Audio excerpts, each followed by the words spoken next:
This is Jeff Steiner from Americans in France. And I am talking with Robert Hoehn. Robert, are you there?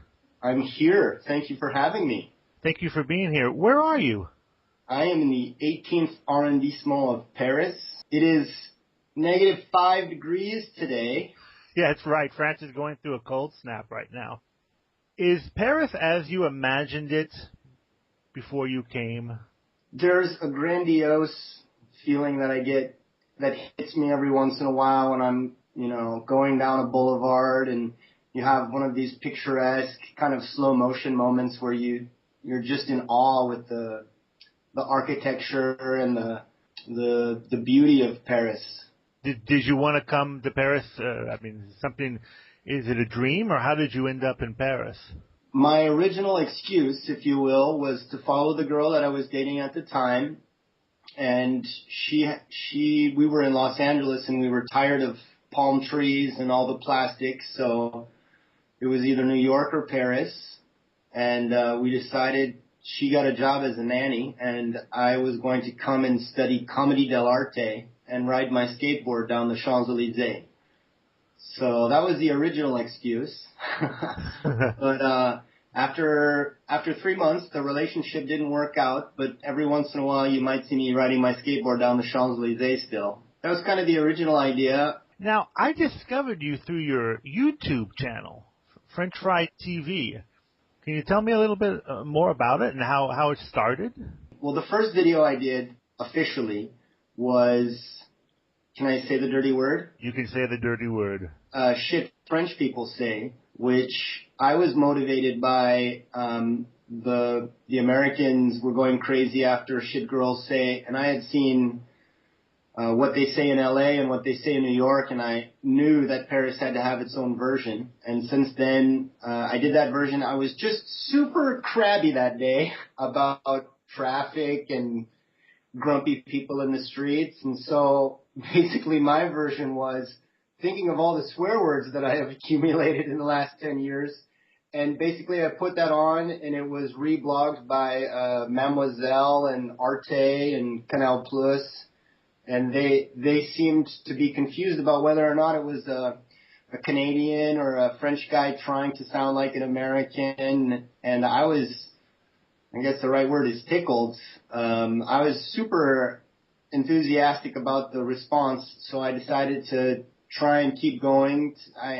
I'm an actor, so for me it was the best way to get a little bit more exposure here in France. Right. And since then, I guess it's hard for us to organize sometimes because we're all doing it for free and for fun. It's called French Fried TV, because I've been here so long, I'm definitely fried. I like that. And so we try and throw up something at least once a month, and sometimes it's more, sometimes it's a little bit less. But yeah, people are really enthusiastic, and now I've started working with some French actors who are at the Jamel Comedy Club, and some names in the French community are excited, and there's a lot more interesting things on the way. I had a meeting yesterday with a digital distribution company who is interested in distributing it on the internet and promoting it. So I'm pretty excited about how that's taking off. So in a few years, you might see you on television or in movies. Well, that is the goal. Yes, my goal is to entertain. Right. And I feel like the 10 years that I've spent here, instead of looking at it like a tragedy, I try and look at it like it's a sitcom, because there's some things that are just so, and the best expressions sometimes come to me in French, so à l'ouest, or loufoque, just absolutely crazy things that you wouldn't understand as a simple boy from Minnesota, which I am. But you just kind of roll with it, you just kind of do the best you can. What are some of the things that you are agacé by? You're aghast. Wow. How many hours is this podcast supposed to be? We only got a couple. We got about 20 minutes. It's really hard. At first you come and you're used to, like Burger King, having it your way as an American, and you come to France and you just need to understand that when French people take everything a little bit more seriously, even the baker. And the sandwiches that he makes are a work of art. So if you go in and you say, oh, that looks like a nice sandwich, can you add cheese to that? Well, they don't like adding chèvre cheese, goat cheese, to their pâté sandwiches.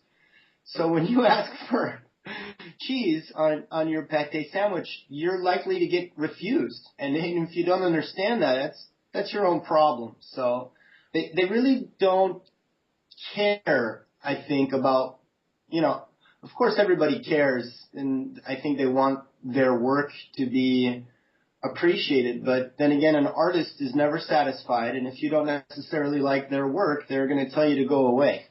So I think it's this concept of it's their pride that we don't necessarily understand where it fits in. We're very vocal about our pride. God bless America. My sports team is the best.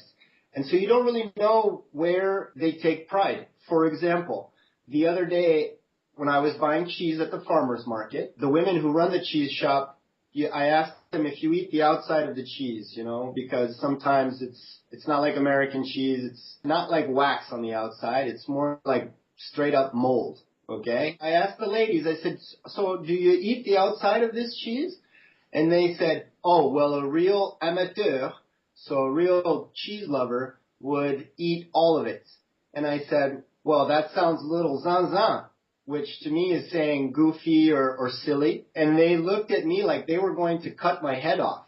Zan-zan is not what you call a woman who loves the outside of a cheese. What is it? What's the word? You had a snafu there, a cultural gaffe. Exactly. You never know when exactly they're going to be really proud about who they are or what they're doing. But that's kind of natural, because we didn't grow up with the same references. Yeah, we don't have the same references. That's a really interesting point, though. Americans are more vocal about the pride in the French art. I think that's really true. I think that's a very astute point, actually. What's it like driving a motorcycle in Paris? The French people call the motorcycle driver a pilot. And you do definitely get the feeling like you're on it's kind of a new experience for me in the fact that in America you've got your 3 lanes, but here in France you've got 4. You've got the lane between the fast and the middle lane, which is reserved basically. It's not even a lane, it's the dotted line, which is reserved for motorcyclists. It's a made-up lane.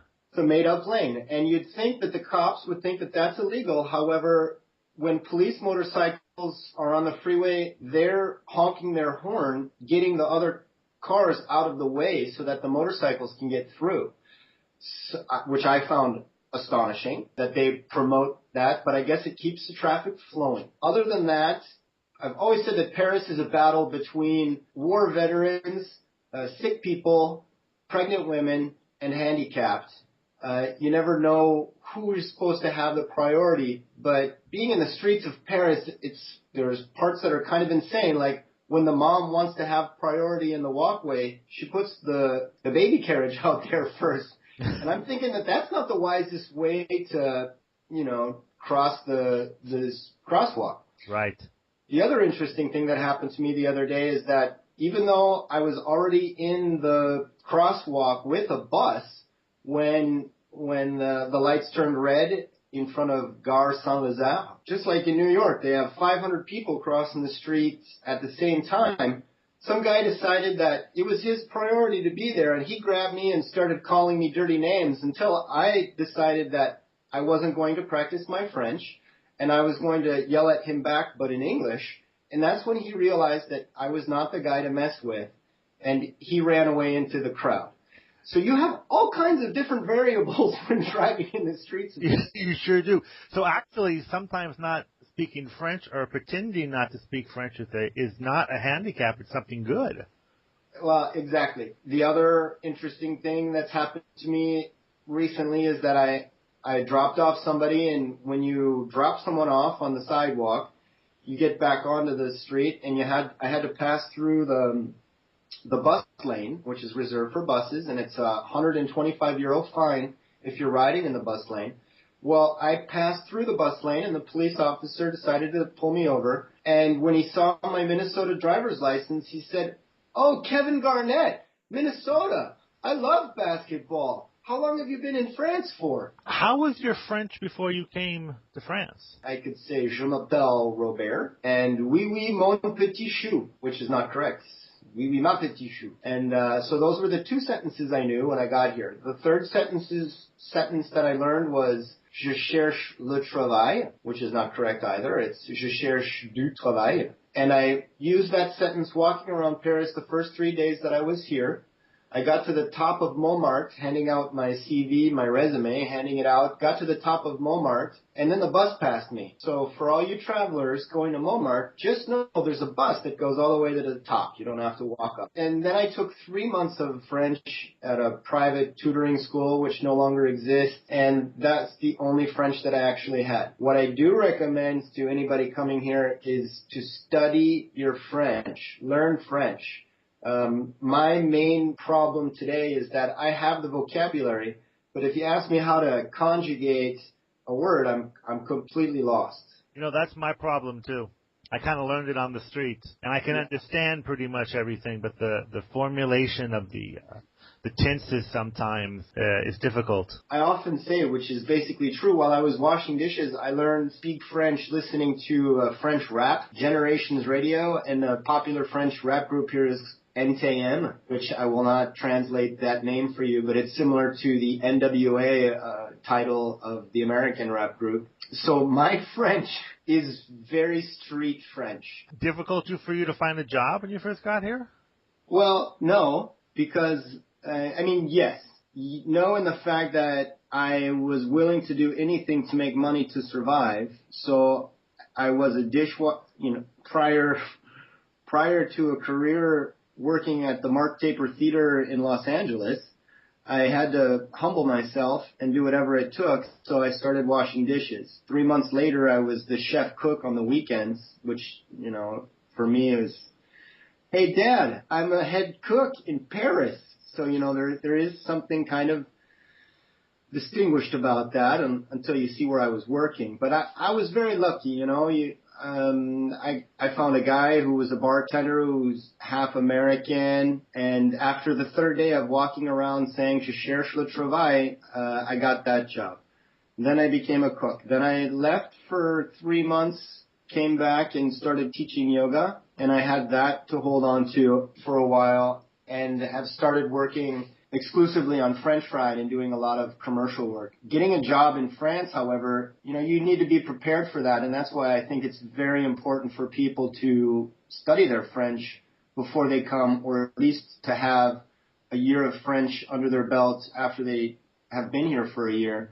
Because there's a lot of secretary jobs I could have taken over the year if I was able to speak French better. So I think that was a big handicap. It's kind of that you have to take that step back. Well, it was a huge step back, and it was starting over. And I was, I was more than happy to do that at that time.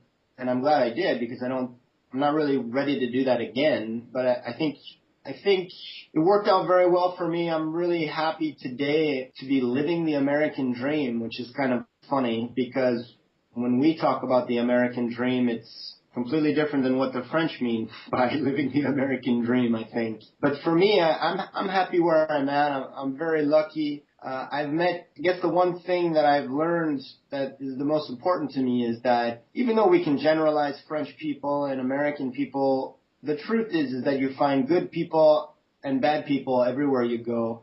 I was lucky to find some very, very good people here in France who are French, who, when I had lost all hope thinking, well, this is just crazy, I should go back home, who said, it's cool. We really like you. And if you need a place to stay with me, and you realize that you've got good friends, but they're just not going to be as vocal about it as Americans. That's really good. To finish up, do you have any suggestions for people who were thinking of moving to France? Do it. You can't.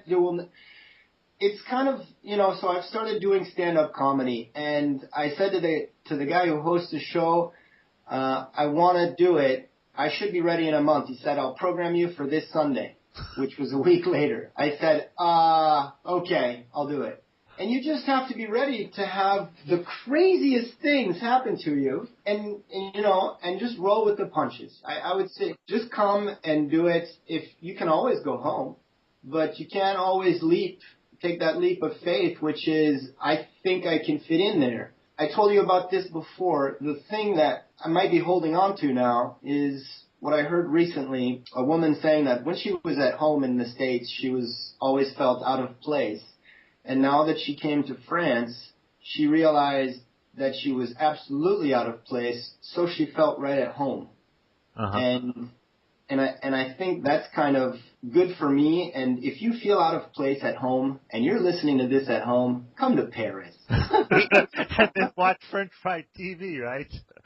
Absolutely. Thank you for plugging me. I really appreciate that. Yeah, I'm super excited about the fact that people all over the world are enjoying these sketches that I'm making of which I find universal because it's just basically stories about a guy who's a fish out of water. And I think many people will be able to relate to French Fried TV. Well, thanks, Robert. It's been really cool talking with you. Jeff, I can't tell you how pleased I am that you asked me to be a part of Americans in France.